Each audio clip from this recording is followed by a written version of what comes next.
Alright, welcome to a video for Algebra 2, and we're looking at section 2.2 today. So this section is going to be a lot of review on linear functions.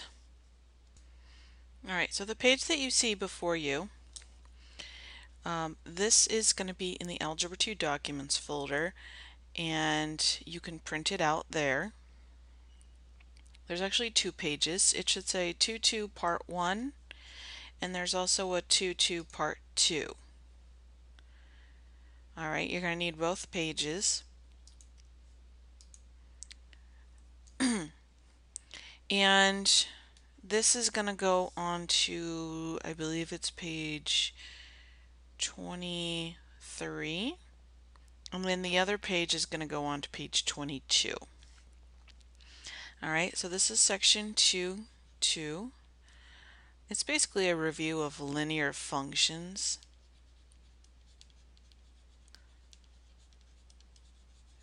So a lot of this is going to be things you've already seen before in Algebra 1 and even probably in geometry. So this shouldn't be completely brand new to you. Alright, so we have slope, and we're going to need to remember what slope means. Now, often we think of slope as rise over run. So we have a line. We're talking about lines. Okay, so I do want you to draw this. There's 4 different types of slope. Alright, we've got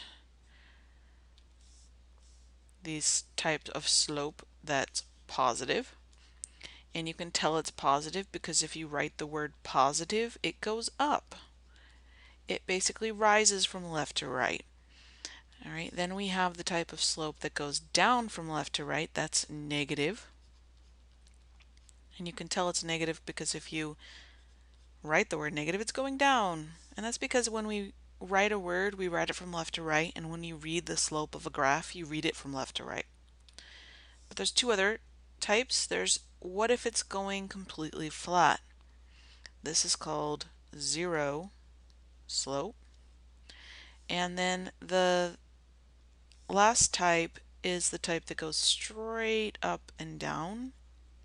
This is undefined.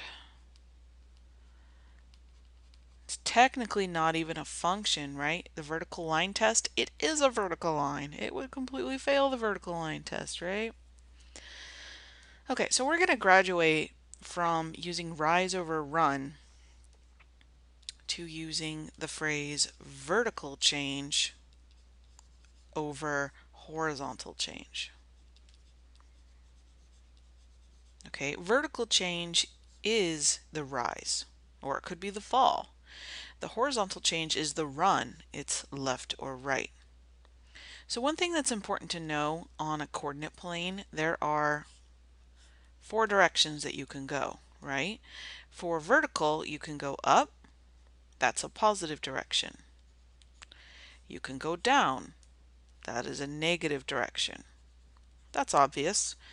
If we go to the right or the left, it gets a little bit weirder, but just think about the numbers on the x-axis. If you go to the right, that's a positive direction, and if you go to the left, that's where the negative numbers are, so that's a negative direction. So keep that in mind. We'll come back to that. Alright, so then the slope formula is a formula that you can use to find the slope of a line given 2 points. Okay, so let's say I'm given a point right here, that's x1, y1 is what we usually call it, and another point right here, x2, y2. This could be any point, any 2 points on a line. And x1, y1, x2, y2, these are just naming them as different x's and different y's. I could have called this one x1, y1, and x1, y1, this one x2, y2. It's arbitrary. So even though the slope formula is usually you start with the 2's, it doesn't matter. So the first thing we need to understand is there's a vertical change, and the vertical change is being created by the change in the y's. So we're going to do y2 minus y1. Although, like I said, it doesn't matter that it's y2 minus y1. It could be y1 minus y2. And then we're going to do the horizontal change, which are the x's. And that gives you the rise over the run. So the run here is x2 minus x1. So I said that it doesn't matter if you use x1 or y1 minus y2 and x1 minus x2, you could switch these around. The key thing is that these two numbers have to be from the same point. And these two numbers have to be from the same point. That pink is hideous. I'm going to change that. I'll just use, they need more highlighters in this. How about orange? Not much better. Anyways, moving on. Okay, and there is also a point here that x2 minus x1 cannot be 0. Actually, it can. Sort of. When that denominator becomes 0, so let's say you end up with like 5 over 0, your slope is this one. It's the undefined one. Because this is an undefined number. Okay. So then there's some different forms of how we write lines. The equation of lines. So we have point-slope form, which has a point and a slope, m. M is what we use for slope. And it is y minus y1 equals m times x minus x1. So there's a point that gets plugged in here, x1 and y1. And then the slope goes right here. So this is point-slope form. Then there's one that you're probably more familiar with, that's slope-intercept form. It has a slope, the m right here, and it has a y-intercept, the b. So let's do a quick little review of graphing. Alright, I really should have a nice graph on this, but it's okay. This is the form that's the nicest to graph in. We start with the b, which is the y-intercept, and then we use the slope to get another point. So let's do an example here. Y equals 2/3 x minus 1. So we begin with the b. The b is your y-intercept, which in this case is -1. So I'm going to, on the y-axis, which is this one, we find -1. And then we move it with the m being the slope here, which is, in our case, 2/3. I feel the need to make that yellow. Now that's better. Okay, so 2/3. So 2/3. So remember how I was talking over here about how there's there's 4 directions and they each have their own sign. Well, left, right, up, down, they each have either a positive or a negative sign. So 2/3 here, you can think of it as a positive over a positive. So 2 is your vertical change. So since it's positive, we're going to go up. And 3 is your horizontal change. So since it's positive, we're going to go to the right. That's one way you can think about it. Now, I can think of this as both -2 over -3 because those negatives would cancel. We would never write this, right? But it helps us with the direction here. So a -2 here would be actually down 2, and a -3 would be left. So if you end up going down and left, it's actually going to give you a positive slope, even though you're going 2 negative directions. And think of it as the negatives are canceling out. So sometimes it might be handy to do this because your graph doesn't leave you much room to do this. So just keep that in mind. So I'm going to go both ways. I'm going to go up, so starting from the y-intercept, I'm going up 2 over 3, and I'm putting a point. I could also, okay, don't go away point, okay. Now over here I could go from this point and go down to left 3 and put a point. And then from there I can connect the points and, oops, wrong button. I want the line tool. There we go. And then I can just draw a line through my points. Okay? Alright, so let's talk about the different forms. We've already talked about two of them, right? We've got, this is the point slope form,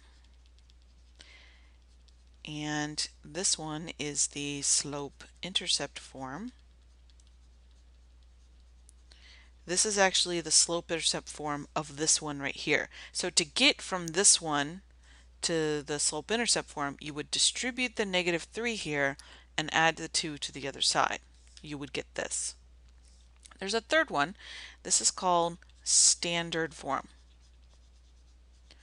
And to get from this one to this one, you would just subtract 3x from both sides.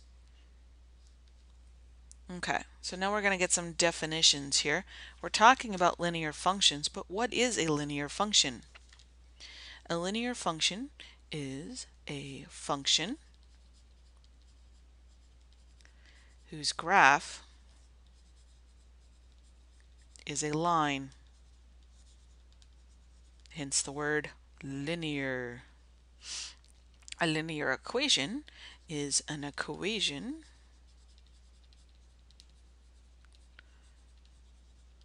that represents a linear function.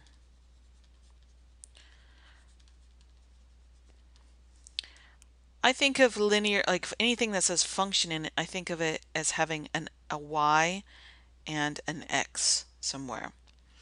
A linear equation is more general. A linear equation could be something like 2x plus 3 equals 5.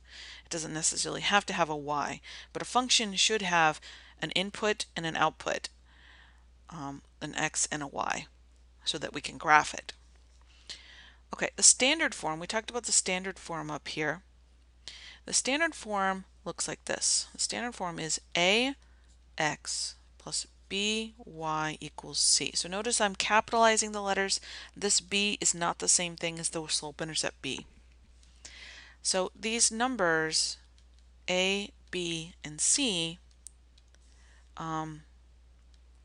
so let's finish writing the sentence.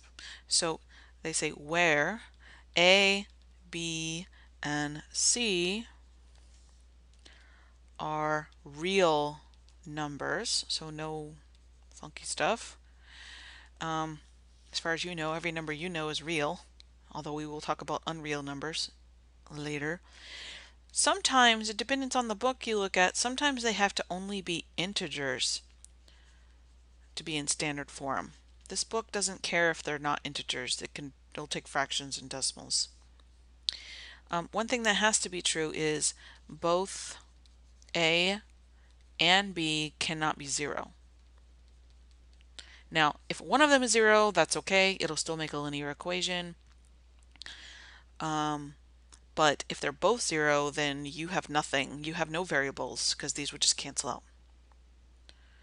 Okay, so a linear equation has a dependent variable and an independent variable. The independent variable is going to be x. So the dependent variable is y because it depends on the value of x.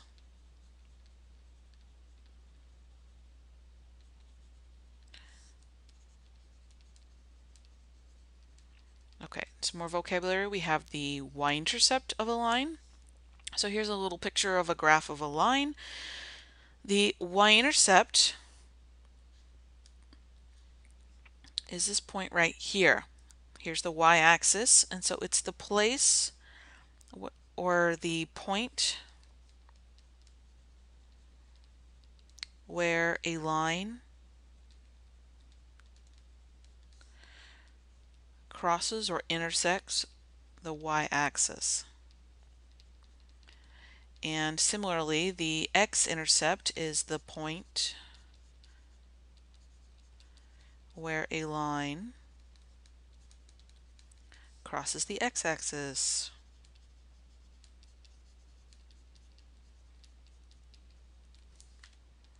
So you can see right here. Now they use A0. This is the format that you would see. It's always going to be a number, comma, 0. And a y-intercept is always 0, comma, a number. All right, so then some more things we got to know about lines. We have to understand what parallel lines are and what perpendicular lines are. Well, you probably remember from geometry, parallel lines don't cross. And in a more algebraic sense, we need to understand that that means they have the same slope. Exactly the same. So if one of them is 2/3, the other one is, so we'll call this M1, the other one would be 2/3. Okay? Perpendicular lines. Let's talk about perpendicular lines. So perpendicular lines are two lines that intersect at a right angle. So we need to understand how that relates to the slopes. So perpendicular lines have slopes that are opposite reciprocals. Okay, opposite is just a fancy word for different sign. Positive, negative. Okay, reciprocals means flipped over.